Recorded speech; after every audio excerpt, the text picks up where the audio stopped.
Starting. All attendees are in listen-only mode. Hi everyone, my name is Mary Boo and I'm with the North American Council on Adoptable Children, which is one of the organizations that's part of Advocates for Families First. I'm pleased to welcome you to a webinar today by Maris Bleshner called It's Time to Take Better Care of Ourselves. And Maris is a wonder to listen to. I've had the opportunity to work with Maris for many years. She used to serve on the NACAC board and she was director of Family Focus Adoption Services and provides training and consultation on many issues in child welfare and adoption around the U.S. And I hope you enjoy listening to her today. I'm going to let her talk for a minute, and then I'll say a few more words before we all get started. Okay. Well, I was going to say good morning, but it's not. At least where I am, it's 1:01 in the afternoon. I'm talking to you from Glen Oaks, Queens. I know some people who are listening and some people I don't know yet, but I'll be happy to meet you somewhere someday. You know, a webinar is a very strange thing. This is a topic that I love. It's one of my favorite topics about how we have to take control of our own lives, be ready, and not let ourselves be managed by the things that happen to us. But if we were together in a room, I would see your faces, you would see me. A webinar is different because you're sitting somewhere, you can do whatever you want while you're listening, and it's my job to keep you interested. This is also not your usual webinar. It's not about child welfare. It's not about advocacy. It's not about psychology. It is really just about you. And now let's get started, Mary. Great. I'm going to start. This webinar is brought to you by Advocates for Families First, which is a collaboration of NACAC, the North American Council on Adoptable Children, Generations United, and the National Foster Parent Association. And we've come together to highlight the issues that are shared with families in adoption, foster care, and kinship care, and how many of the issues are the same for the children and youth and their families, and how together we can build a stronger community. And we are funded by the Annie E. Casey Foundation, the Dave Thomas Foundation for Adoption, and Jim Casey Youth Opportunities Initiatives. And we have three primary goals with Advocates for Families First. And the first is to build the capacity of organizations serving and supporting kinship, foster, and adoptive families. And this webinar is part of that capacity building effort, but there are other things we do is we provide training and technical assistance to organizations. And I encourage you to go to advocatesforfamiliesfirst.org to learn more about what we do. The two other goals that we have, one is to achieve some policy changes that will make lives better for children, youth, and families, and ensure that children can receive family-based care with the support they need rather than being in group care or in institutions. The third element of what we're going to be doing is working on messaging. As you all know, probably well, there are some negative messages often associated with children in out-of-home care and the people who are caring for them. And so we're coming together to help shape some of those messages and help those of you who are working in the field think about how we can change the public's view of children and youth in care and the families who care for them. So that is what I have to say about Advocates for Families First. Again, I encourage you to go to the website, which is just advocatesforfamiliesfirst.org. And then I'm going to say a couple things just about this webinar. The first is just a technical thing. Everyone here will be in listen-only mode, which means you can hear Maris.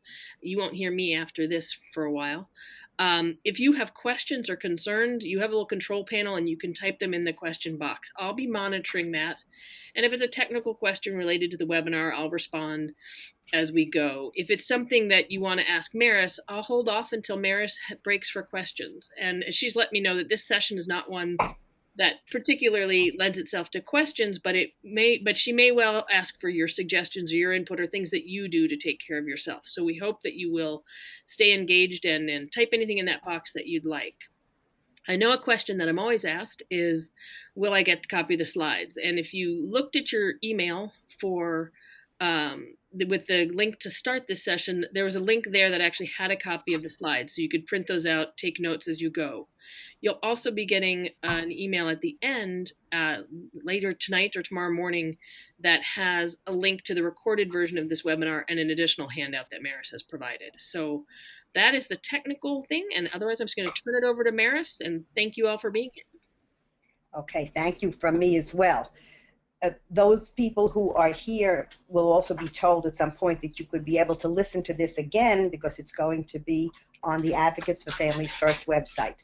Okay, now let's start by telling you that I could have named this a lot of different things. I certainly could have named it taking care of yourself on the good days and the bad days, because lots of us have really, really bad days. I also could have called it always have a plan B and other survival skills, because it's one of the things we're going to talk about today is how you have to learn survival skills. We who are the advocates of the world, and that's what everybody here is, have got to be able to survive. And lastly, I could have named it, it's time to handle compassion, fatigue, and burnout, because that is the most relevant, probably, of all the things. We're going to talk about those today as well. All of the titles are the same, really. It's about the need that we have to take some important, but I'm telling you now, easy steps for our own benefit. Okay, now let's get to work. Number one, every trainer on earth wants to know who they're talking to. If we were together in person, I would do a survey asking you who you are. However, we now exist in the digital universe. So I asked Mary in advance who was going to be here, and this is what I know. All of you, every single person I'm talking to, are advocates. And I'm an advocate too. So advocates are, without a doubt, my favorite kind of people. No matter what your particular spot inside this child welfare circle, the universe that we all work in the circle of fighting for families first for kids, you absolutely have a critical role. I'm also guessing that you chose this particular webinar because you have a little stress that you would like to manage better. Now, if you're like me, you're also very cynical and thinking, well, what is this woman going to tell me that I don't know already? There's nothing new in stress management. Well, we shall see about that. I think I have some new things for you.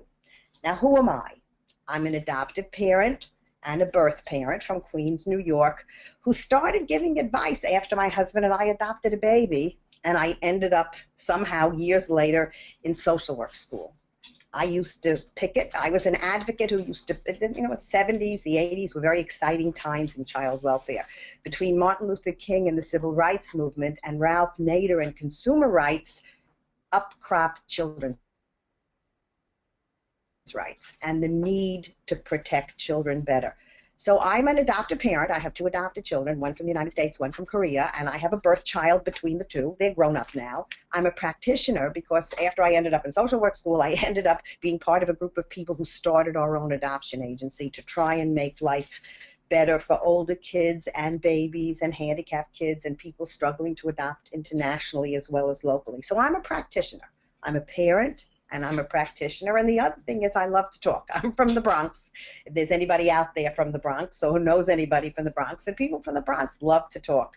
I love to talk about adoption. I love to talk about foster care. I love to talk about making change and making life better. So I'm a parent and a practitioner and a trainer. I am not a guru. There are certainly gurus out there. I'm a more practical person. Last year, I ended 26 years as the director of the agency that I helped start, Family Focus, and I would say to you that I have lived a really high-stress life, as probably lots of you have, no matter what age you are, with lots of surprises. And, sometimes it's the surprises that add to the stress, and somehow managing the chaos and the surprises of life and the stress that comes along with it became a topic of particular interest to me, and as it should be to everybody. Schedule, so that's who I am. So I'm here to talk about stuff I love to talk about, how we advocates have to take care of ourselves. Schedule and handouts. You were sent the PowerPoint handout, which is yours. I hope you printed it because it's easy to make notes on it. Feel free to use it any way you want to. This is yours. Whatever I'm saying here is yours. And the same with the handout. The same with the handout that you're going to be getting afterward. Feel free to use it any way you want to. Schedule. We're due to end at 2:15 New York time. It may be that we go over a drop. I'll talk fast because people from the Bronx talk fast, but we have plenty to cover. And I would like to make sure that we cover everything. If you have a question about anything I'm talking about, please do not hesitate. If you type a question, Mary will deal with it. So don't wait. See, if we were together, I was a high school teacher, and earlier in my career, you could raise your hand and I would see you right away. But we're not doing this on any kind of a video cam, so we'll just have to do it by typing. Okay, purpose, what I would like to do is take a look at the stresses in our lives and the reasons why we should take a look at them, and then what do we do about it? I want to offer some easy and practical ways that we can handle what I am calling stress dragons, because that's what they are. So what am I doing today? I am serving you food for thought. And I want to start with the topic that is the most current, absolutely, which is compassion fatigue. Compassion fatigue used to be something that therapists worried about. And it was a very specific reality that if you listen to other people's troubles, if you're a therapist and you work with traumatized clients, you yourself can get secondary PTSD. Your body and your life can have many, many negative reactions. Now, though, in 2014, what we are realizing is that it isn't only therapists who work with and talk to people who've had a rough time. Any of us who are caring people end up feeling the negative feelings that are surrounding us and that are around us. Look at advocates. Advocates talk to people who've had a rough time all the time. And the more compassionate and caring a person you are, the more empathy you feel for other people, the more likely you are to be impacted negatively by all of that caring and all of those feelings. Let me tell you about a friend of mine, okay, who paid a big price. And this is the woman who was my mentor. Her name was Flora, and she was the person who organized a foster children's rights organization she was a foster parent and an adoptive parent. And she organized a foster children's rights organization that I was a part of in the 70s. I was a young mom, and she was a really terrific woman. And here's how it was. No internet, no cell phones. She had her phone in her kitchen, her regular house phone on the counter in her kitchen. And she had index cards, and she had a metal box that you put index cards into. And her phone number wasn't a special phone number, it was her house phone, got to be all over because people knew that if you had trouble, you could talk to Flora. And so somebody would call her, a foster parent whose child was being taken away or was having trouble with their agency or some other sad story. And Flora would listen with a full heart. And she would take an index card and she would write down that person's story and all their name and their information, and she would give them whatever advice she could. And it was one sad, I remember very well because I was there, it was one sad story after another. Eventually, not too long, her box of index cards, her metal container got filled. She listened to hundreds of sad stories, attempted to help hundreds of people, and she got sick. Ultimately, she burnt out, she moved away, and she gave up her advocacy because what happened to her was that she listened and listened and couldn't protect herself. She couldn't acquire enough of a shell to be able to listen to all of that sorrow and all of that trouble without it getting her down. Now, what happened to my friend Flora is what caused me to go to workshops and to learn as much as I could because I wanted to help, but I didn't want to burn out the way she did. Well, I practice what I preach. I learned as I've learned. I keep on learning as much as I can, and that's why I'm doing this webinar to practice what to preach what I practice. I'm still here, still standing after many years. That was the 70s. And I certainly have had my own share of stress in my life. But what I have learned has been so interesting and so helpful that I do this webinar as a workshop wherever anybody invites me. At conferences, I talk about stress management. I do it as a lunch speech or a dinner speech. Anybody who lets me, I'm happy to come and talk to you because I have learned a really great deal about how you can do it without paying a price. And the last part of this is that compassion fatigue is a core reality in talking about the bigger topic, which is stress management. The bigger picture here for every single person who takes care of other people is that taking care of other people can hurt us if we don't get smart about taking care of ourselves. And in the bigger topic of stress, compassion fatigue is absolutely at the center of it. Okay, so we're going to talk about stress. People say to me, well, what's the big deal about stress anyway? I said, well, look at our field. Look at the field of helping people. People in workers in child welfare, parents, advocates, judges, the lawyers, the whole therapists, the whole group of us. Every single one of us probably knows somebody who was a really great child advocate and somehow, like my friend Flora, burnt him or herself out and is no longer here. At the same time, though, look at each of us. Let's look at how many good people there are who are still with us, still standing, not burnt out, still fighting the good fight. How come some people can't make it and burn out and others can hang in there and do the important work year after year after year? There is a very big message here, and the message is that you do not have to let stress get to you. Since I started doing this, and it's a really long time already, my basic talk has had a lot of different names. I started out by saying stress management for people who give a damn, because clearly there are lots of folks out there who do not give a damn. Then I said, well, okay, how about calling it how to keep the fire burning without burning yourself out? Because what we all share as advocates is that fire in the belly.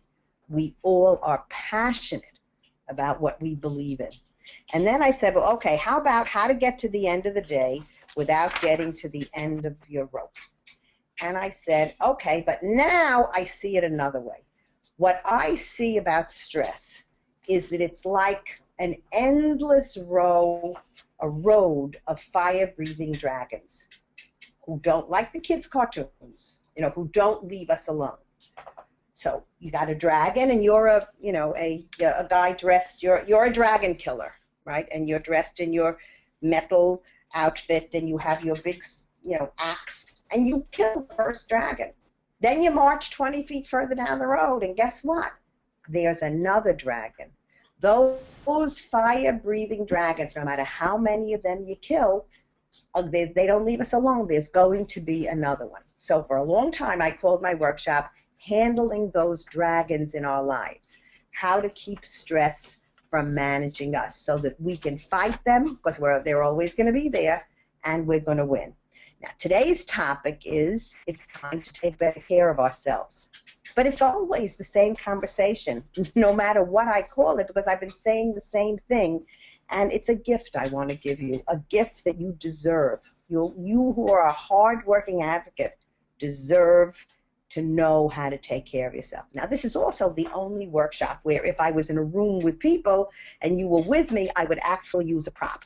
If we were together, what I would do at this point is pull out a tall candle in a candlestick, light it, right, and keep it right in front of us and explain that it's a symbol. And I would say to everyone, well, what's going to happen to this candle that's on fire? And they would say, people say, well, it's going to melt. It's going to get smaller and smaller and smaller until it burns out. And that symbol is a message. You are not a candle. You do not have to get all melted and ultimately disappear and burn out. Not at all. Now, the first stress management workshop I ever went to, which was at a NACAC conference a million years ago, started by having the people in the front making a big list. It was so long ago they used a blackboard.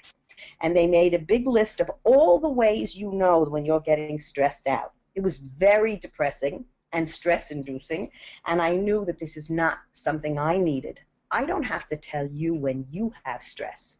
You know well enough. Then I went to an all-day seminar by a nurse who talked about biological components and gave me a lot of relaxation techniques, which we're going to talk about. Over the years, I have been comparing notes with lots of people. What I want to give you today actually is a little bit of Stress Management 101, some rules to live by, and the reasons why you should follow them. So, there are really some basic truths about stress management and some old myths that get in the way and that we're just going to throw away. I have a pretty good list, and you're welcome to add your parts to it if you come up with stuff that I didn't get to. Myth number one is we can live a stress-free life. Is that true? Absolutely not. Throw it out. The truth, number one, is that stress will always be there, but those dragons are manageable. You just have to want to take care of yourself. Remember, you can conquer one dragon, but another one is waiting right down the road. Myth number two, there's good stress and there's bad stress. I have somebody I went whose workshop said, oh yeah, there's good stress and bad stress, and they're different. Wrong. That is absolutely not true. Truth number two is that your body and my body do not know the difference between good stress and bad stress. And all of us is affected by the good or the bad. I mean, think about it. What is stress anyway? It's just a high level of excitement. All of our systems are affected when we're stressed. And you know what? It doesn't matter if you're going to the airport to meet your love, who you haven't seen in 6 months, or you're getting called into your boss's office and you're sure you're going to get fired. Your body feels the stress exactly the same way. If you're old enough, you may remember in high school biology that the biology book had clear plastic sheets in the middle of the parts of the human body. Well, when we're stressed, if you think about all those sheets that you would flip, starting with the skin, when we are stressed, from our skin to our circulatory system, to our nervous system, to our respiratory system, to our digestive system, to our urogenital system, to our musculoskeletal system, if I got them all, every part of us is involved. Think about it. When people feel stressed, they fall, they sweat, you shake hands with people whose hands are all clammy, they can't eat, or they overeat, they stutter, they run to the bathroom all the time, they forget things. Stress puts pressure on every single part of our body, and we pay a price for that, which is why it's so important to manage it. Think about what happens to you. I mean, my own story, my classic story, is that our daughter was coming to Korea on a certain day of the week, and we were busy the day before getting the house ready. And then they called and said, oh no, she's coming a whole day early. Get ready to go to the airport. I turned around and fell over the vacuum cleaner and hurt my leg. That was pretty classic stress management stuff. However, while you think about all that, I can tell you there is definitely good news. We absolutely can take control of our lives. I mean, myth number 3 says, oh, you have to make major life change to manage stress. And I am telling you that that is absolutely wrong. There are little things every day in your own personal life that you can do that will make all of the difference. Listen, we who are the caring people are in many respects the suckers of the world. You know who you are. We are the bleeding hearts. We are the people who know that we were put here to help. The world, we are givers in a world made up of takers, and there are way more of them than of us. Those takers, the people who want just a little bit more from us, are in our lives all the time. What we are is a pitcher. Think about a pitcher of water. If we were together, I would show you a big filled pitcher of water. It's you. It's filled with energy and strength and passion. That's how you start your day. Everybody who walks by you, literally or figuratively, is going to pour a little water out of your pitcher. Can you do me a favor? Can you do this report? Can you go to this meeting for me? I can't get there. Could you answer the phone? Could you bake cookies for the scouts? Could you make those phone calls? Could you pick up the dry cleaning? Could you get the car service? Could you do me a favor? And on and on. Imagine that each person who asks you to do a little thing for them is pouring a little water out of your pitcher. Do you know what you have at the end of the day? You're on empty. Unless we refill that pitcher ourselves during the day, by the time night comes, we are done. Haven't you ever had a day that ends with you feeling that your strength has oozed out of the soles of your feet and your tank is on empty? Well, I have a solution, little by little, that is going to cure what I have named the empty giver syndrome, because that's what we are. We are empty givers. As people, here's the solution, it's very simple. As people are emptying you, you have to be refilling yourself little by little. And here's how to do it. Think of yourself as 3 parts, because that's who you really are. You are 3 people. You are a body, a physical person. You are a mind, a mental person, and you are a heart, a spiritual or emotional person. And the trick is to take care of all three parts in little tiny bits. Think about it. The body. Our body gets tired first when we are stressed out. And we lay down. We had enough. Then, while we're laying on the couch comatose, our minds are still working a mile a minute, thinking of things we have to do. Then we finally fall asleep, and the heart of us keeps beating and pumping and pushing us to do more. So that's what we need to do. It just takes a little work and a little understanding first. Myth number 4 is, well, you don't know. People say to me all the time, no, you don't have to watch out for your body and your mind and your heart. We'll just do some part. I'll do a puzzle. I'll garden. I'll go on vacation. We have to do a little bit only. Wrong. All three parts of you have to be taken care of. The truth is, you have to be good to your body, your mind, and your heart. Now, this is my favorite part.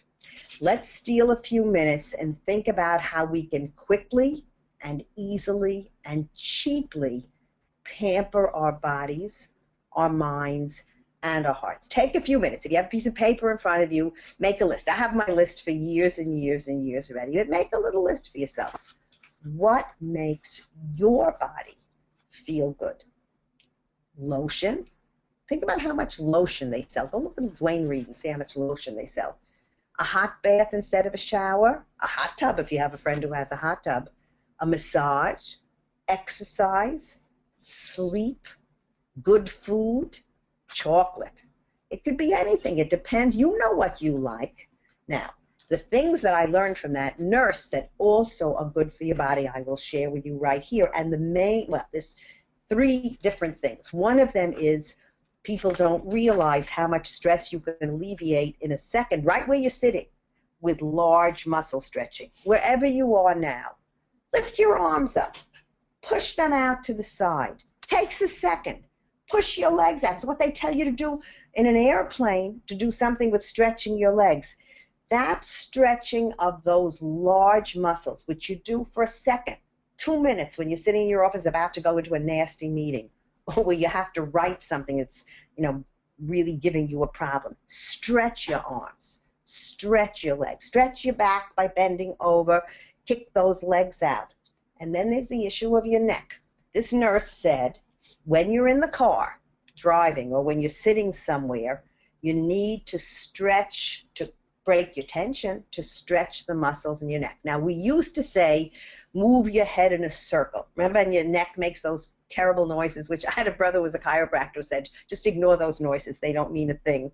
Anyway, now they don't say put your head in a circle. They say think of your head as a weight and let it flop to the side. So let it flop for 3 seconds to your left side and let it flop for 3 seconds to your right side. I'm doing it while I talk to you. Flop forward for 3 seconds and flop back. That's an exercise you can do while you're sitting in a meeting, and it will absolutely break the stress. Now, I tell people to do it in a car, but I warn you that if you're at a traffic light, that the people on both sides of you may look at you a little strangely unless they understand that what you're doing is breaking stress. And the other thing, which is also equally important, is don't let yourself get dehydrated. Usually, the more anxious we are and the more involved we are and the more stressed we are, the less we remember to take a drink. In the summer, we may take a drink of water, maybe. Of course, take a look at the smart people who are walking around with a bottle of water all the time. When you don't drink enough water, enough fluid, you get dehydrated. And one of lots of things happen to you. You run out of energy, you don't feel good, you get depressed. It doesn't happen in a second. But make sure there's nice ice water sitting on your desk. If you like diet soda, go and buy what's on sale that you really like and treat yourself to something good to drink. You'll notice I'm not saying alcohol. That is not any part of this particular workshop. All right, so there's your body. Easy to take care of your body. Now let's talk about your mind. How do you take your mind off your troubles? Do you do a puzzle? Look at how many people do word finds and Sudoku. A do-it-yourself project, gardening, a mystery novel. What takes your mind off your regular day? Why do you suppose so many books sell? Novels. Look how many people put books on iPads and even on iPhones. I who swore I would never read a book on an iPhone have even done that too. Some of us like historical romances, some of us like danger, some of us like, outer space things. What about going to the movies or renting a silly DVD and just enjoying it? Your mind needs a break. If you're sitting with a pencil and paper, think about 3 things that you could do easily to give your mind a break. And that brings us to your heart or your soul. What makes your heart or your soul feel good? Everybody's answer is different. People say, oh, going to church. For some people, absolutely. A lot of people say music, listening to music or dancing to music. How about going to look at water? That's very Freudian stuff, looking at the ocean, looking at a lake, or going out at night and looking up at the stars for a minute, which, of course, looking up makes you stretch your neck muscles, too, now that I think about it. Being with a friend makes people feel better. Go have lunch or a cup of coffee with a friend. And how about just laughing? Laughing makes you feel good. You know why? The scientific reasons, but it just makes you feel good. Listen, we who are in the helping professions are known for doing everything for everybody else and not enough for ourselves. So I'm going to give you some homework, okay? Go home and make a list of little things that would make your body and your mind and your soul feel better.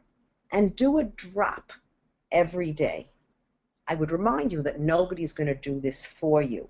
In fact, among the handouts that, I had asked Mary to send out after this workshop, this thing where you can actually make a list and put it on your refrigerator. And don't tell me that you have no time to read handouts, because that proves how much you need handouts. And then we have to talk about self-discipline and the word fun. Myth number 5 is that self-discipline is not fun. This is terrible. Self-discipline is hard. People don't want to do that. Wrong. The truth is that if you're not having fun, you're not doing it right. I have a niece who is an adult now, who when she was 8 or 9 years old, and I would say to her, Jennifer, you're having fun? She would say to me, Aunt Maris, I'm having fun, fun, fun. And I always remember that because I think, yeah, that's right. You shouldn't just be having fun. You should be having fun, fun, fun. Then we come to myth number 6, where people say, oh, I can just hear some of you now sitting wherever you are, home or office. I don't have time to reassess my life and make new plans. It's too late. Wrong. Truth is that you absolutely have the right to encompass taking care of yourself as part of your life. And you owe it to yourself to do that. If the stresses of your life kill you, you know what everybody around you is going to say? Oh, she was such a hard worker. I told her to make a little time for herself when they were all the people that were, pouring that water out of you, all that energy. You really have to keep a little perspective here.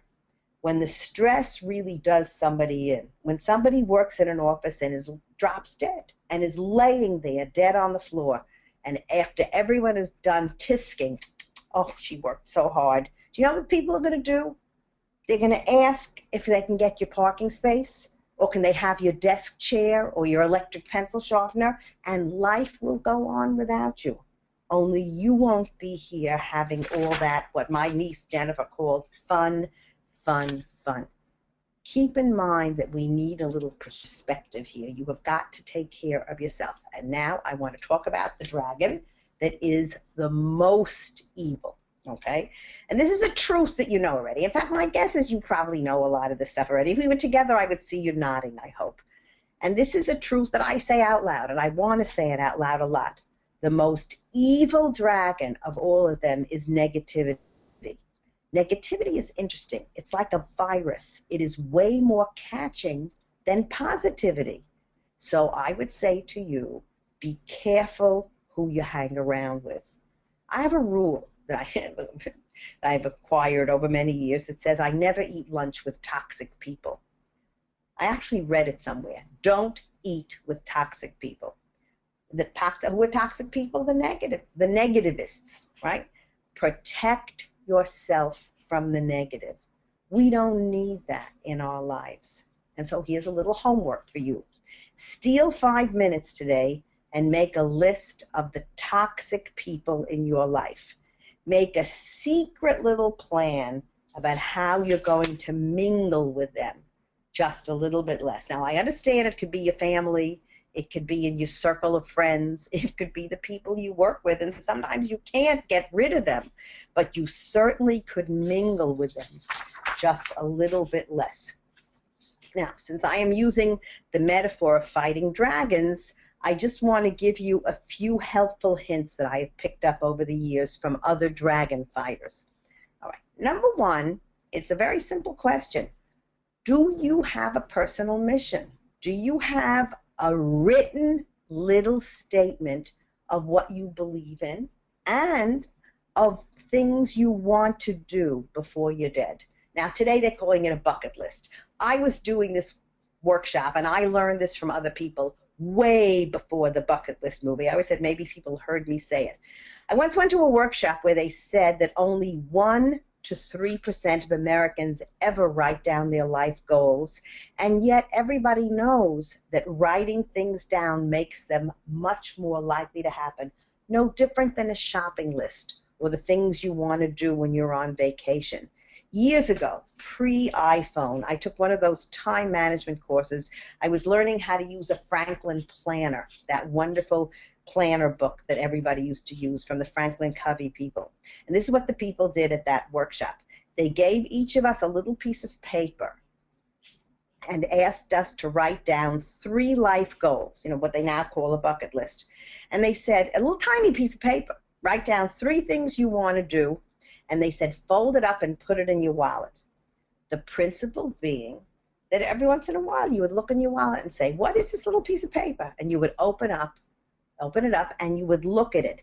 And the very act of looking at those things you want to do would make it much more likely that it would happen to you. I did it. I carried mine for years, and I accomplished it. I did the things. I've done almost all of the things that are on my bucket list. Now, the other thing they did as another part of the day is they gave us each a piece of paper that looked like a bookmark. And they said, every week, you should take a minute at the end. They said Sunday night, which is really a good time to do stuff. And they said, write down some little tiny things you're going to do during the coming week that will make you happier. Little changes. It's so interesting because they said, think about who you are. What is your role? And we are really more than one person. We have a lot of roles. Some of us are parents. Some of us still are children of living parents. We have a spouse. We have a coworker. We are a friend.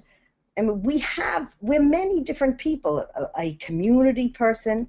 And then they said for each of those roles, however many you come up with, most of us had 6 or 7 roles, things that we are, people that we are. They said, think about a little tiny thing that you can do in that role that you want to do and don't get to do. Do you want to call your sister? Do you want to go drop off some things at the Goodwill store? It doesn't matter what it is, but those little tiny things that you do, it's so smart because, first of all, it involves sitting and thinking, stuff that we don't do enough about ourselves and our lives. This is what they said, even sitting down on Sunday night and taking a look at your calendar for the whole week helps to manage your stress. Just don't forget, this was the other suggestion, don't forget that when you're looking at your week to add in the possibility of emergency time. Where in your schedule is a half hour in case there's an emergency, and what could you shift around? Now, another related truth that we should say out loud right here is that there are interesting connections between things. Stress management is directly tied to time management, which is also tied to anger management. So if we're going to be managing, more than one thing. Unchecked stress, really bad stress, can absolutely turn to anger inside of you because you feel a lack of control over your life. However, when all 3 things are managed, when you're managing stress, when you're managing time, and when you're managing anger, you are a person in control, and it feels pretty good. Now, we should talk for a minute about time management. You could do a whole workshop on it. I mean, it is its own really interesting topic because there are two kinds of people. Some people are monochronic. They do one task at a time. Other people are polychronic. They need to multitask. They can't do just one thing at a time. And if you're one kind of person and the people around you are the other kind of person, each of those types makes the other person crazy. So think about your time management style and think about the style of the people you're closest to. Understanding the other person's style really, really helps. You can't, if you're polychronic, you can't be monochronic. If you need to do one thing at a time, you cannot multitask. Those two things do not go together. Now, plus some more things. Are you having enough fun? Do me a favor, take a minute and think about it. Because if you are not having enough fun, you have to fix it. You need to, it's not, I'm saying you, but I mean me too. I'm right in this advocacy pile with you. We have got to have more fun. Number two, who are you hanging around with? This is pretty heavy stuff. There's you have to think about who you hang around with. Are you learning from the people around you? And are you teaching other people too? There's a law of association that says, that people talk about this a lot, hang around with people you would like to be like. When I was younger, they used to say, always play bridge or tennis with someone a little better than you because you automatically learn from them. So hang around with people you would like to be like, because otherwise you're hanging around with those negativists, and that, you know, is not a good thing. And the second half of that is take a minute and think about, do you spend enough quality time with the people you're close to? Some of us have lost someone we loved, a young person, in an instant. And that changes everything. So my advice to you as a stress management person is make sure that you spend more time with the people that you love and the people who make you feel good, and less with the other kind of people. Something to think about. And more, failure. Think, and this is, you know, ultimately I'm going to end this, you know, webinar and you hopefully leave you with some thinking. Now, do you do your best thinking in the bathroom? Do you do your best thinking in the shower? Whatever it is, ask yourself, am I afraid of failing? And don't be. Everybody fails. Everybody falls and gets up and keeps on going. Ask yourself, who am I not to fail? Take a look. We're all survivors. We've all done some pretty dumb stuff. Parents, all of us who are listening who are parents, certainly put tremendous pressure on ourselves because we're responsible for children's lives. As adoptive parents and foster parents, it's even worse. We have tremendous major fears of failing. Well, because we worry about the children we've taken to us, and because we're in the public eye. People are looking at us, especially those of us who have children walking next to us who don't look like us. And many of us still have an agency still as part of our lives. So we have major fears of failing. Something to think about. Don't be afraid. We all fail, and we get right up and keep on moving. The other thing has to do with time. And this is what I learned from other people. Do you own at least 1 hour a day, 4 days a week? Now, don't tell me you're waiting for the weekend when you'll be able to have 4 hours. You have no time during the week. That's baloney. Your heart and your mind and your body need you to steal a little time today. So think about it. Do you own one, not 8 half hours either. Do you own 4 hours during the course of a week? Monday, Wednesday, Friday, and Saturday. Or it doesn't matter when. But take an hour on each of the 2 weekend days. I'm not telling you where to divide it up, but you deserve an hour a day. Even if you just sit and watch awful television, doesn't matter. Nobody is supposed to bother you. You have to own that time. Now I want to talk to you about yes and no. Can you say it? So this is what you need to practice. When somebody says, may I help you? You need to say yes, because you know what most of us say? When somebody says, may I help you? We tend to say, oh, no, it's all right. I got it. I can take care of it. And the truth of the matter is that sometimes we say that because we know that we can do it better. But we also have too many things to do. Practice saying yes when somebody says, can I help you? And then the no. Practice saying no when somebody says, could you please do me a little favor? I tell people, go into the bathroom, look at you in the mirror and rehearse it. Practice saying no to the people who are asking you to do just one more little thing. And then praise yourself for a job well done. I'm going to give you a gift. Here's my favorite set of words. And this is what you need to practice in the bathroom till you get it right. Somebody says, could you do me a favor? And here's your answer. Look them in the eye and be sincere. I am really sorry. I would love to help you, but I just can't this time. Please ask me again another time. You know what? You stop them. What answer is there when you say, I am really sorry, I would love to help you, but I just can't this time. Please ask me again another time.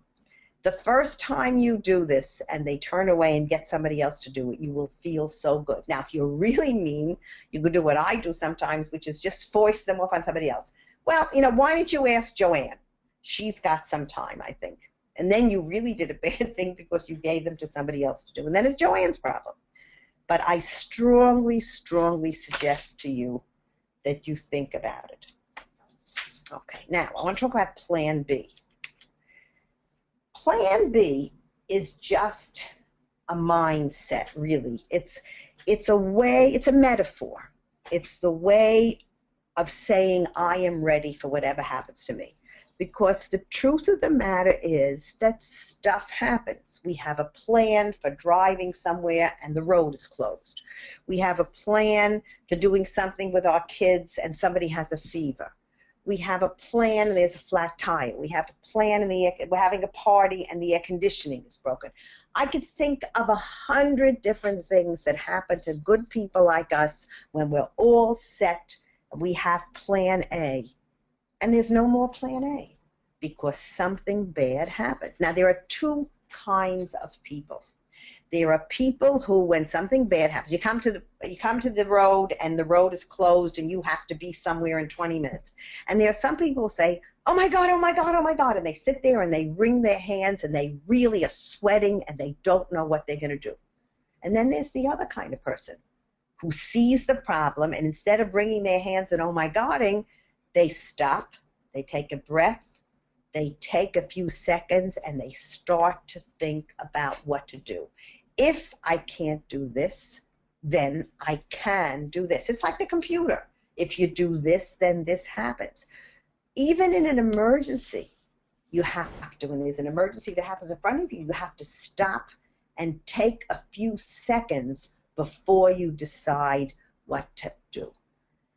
Plan B, people who believe in themselves, because that's really what we're talking about.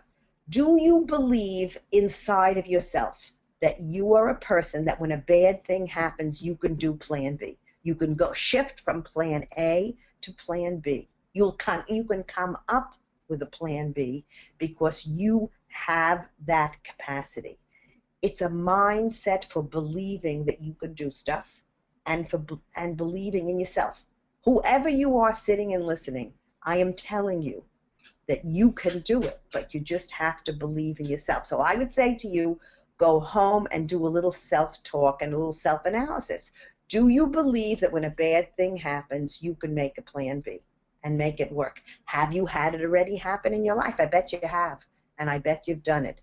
And if you do not believe in yourself, you know what?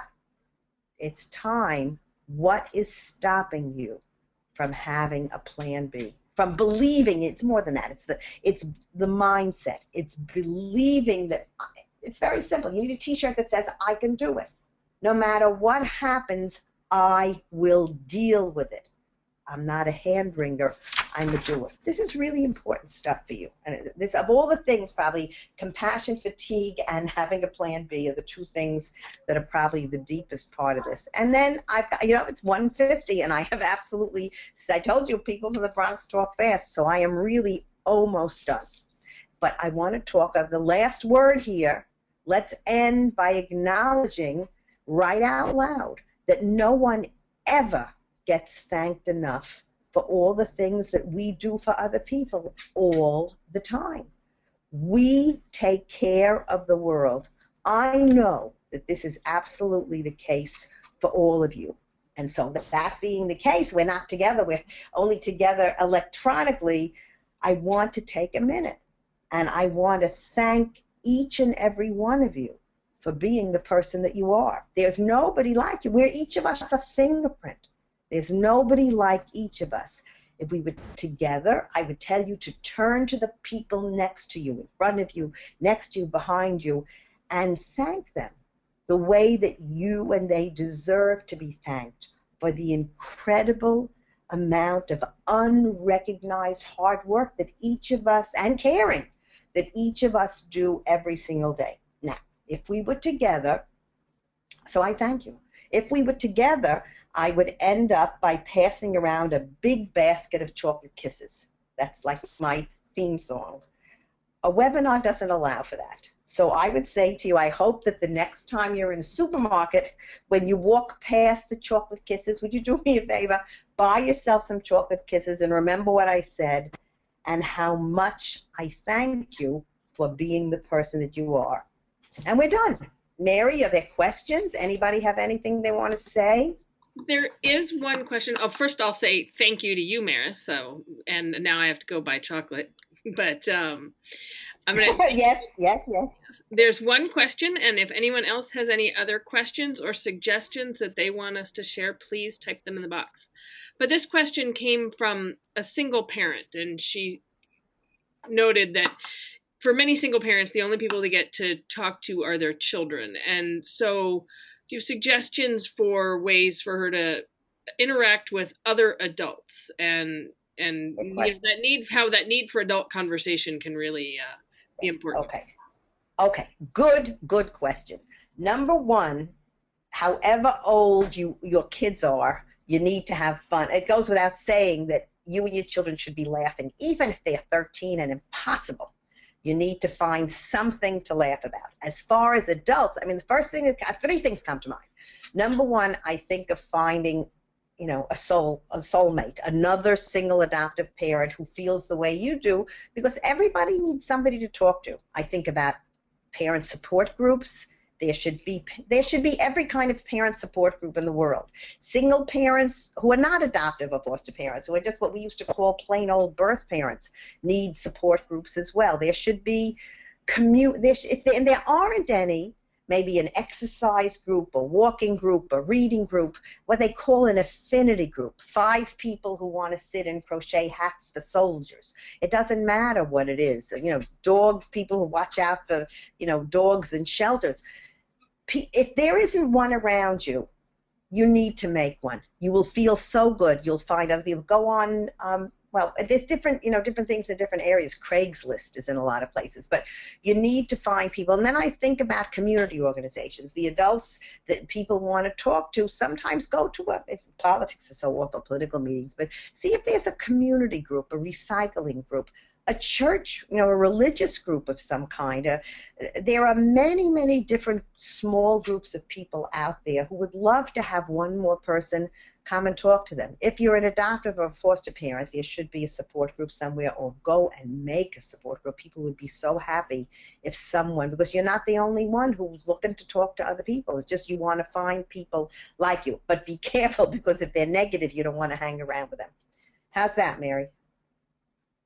That was great. And I think that I'm going to say a question that you raised right there at the end is, for those people who are running a support group or who are running an organization, and they're hearing from all of the people that are having big challenges often. And do you have advice for those leaders and to, for them to take the bigger picture. Not everybody is in adoption or foster care or kinship care is in this, difficult position. Or how do you balance helping people with continuing to hear all of their pain and their negativity? That's a really hard question. I mean, in an ideal world, every every person in a support group or who contacts a support group leader should be, buddied up with someone whose kids are older, who's been through this already, and who wants to be a buddy to someone who is first, having the hard time right now. Leaders, leader group people need to get together themselves. They need it. In the best of all possible worlds, they would go away for a day, at a spa or in the woods or, at a museum. The people who are leaders have a lot of pressure on them, and it's very hard to build that, thick skin so that you can take care of everybody and still take care of yourself. But I would say buddy system for families, and maybe buddy system for leadership people too. Find another leadership person that you meet once a year at a conference, and Skype. Skyping is a wonderful thing. You could brainstorm with people far away and see them, and they could see you. So, the issue is never let yourself feel like you're alone. Being isolated and alienated is what burns you out. You have to find somebody you like that you could talk to. Yeah, good advice. I have one other question, which is, do you have any snappy answer for someone who is getting complaints from others about that they're stressed out? But of course, that complaint only makes them feel more stressed. So do you have any way to respond? Well, that's very interesting because, a snappy response to people saying you're all stressed out is I'm working on it. That'd be the nasty answer. The good answer is, well, thank you for noticing. Could you do me a favor and take some of these burdens off my shoulders? That would be another way to look at it. People who, it's like when you're on a diet, everybody always has to say something to you. Did you lose any weight this week? Or if you're pregnant, trying to get pregnant, everybody has something to say to you. If you're looking stressed, people are going to add to your stress, unfortunately, instead of taking it away from you. Give them something to do. Give them a small task of yours. Maybe that'll make you feel better. Is that snappy enough? I like it. It's honest. I can just picture saying, yes, I am. Here's how you can help. Again, I don't know if it's snappy, but I like it. Yeah. All right. Well, that is it for our questions. So I will, I will thank you again, Maris, for your time and effort here today. And I've enjoyed it as always. I love listening to you. And I want to thank everybody coming to this on behalf of Advocates for Families First. And again, please visit advocatesforfamiliesfirst.org. You'll see some other webinars that we have offered. They're all recorded and you can find the links there. And you will find, again, you'll get an email about listening to this recording and you can share it with others. And you'll also get a link to the handout that Maris mentioned. So thank you all very much. Thank you, Maris. Thank you.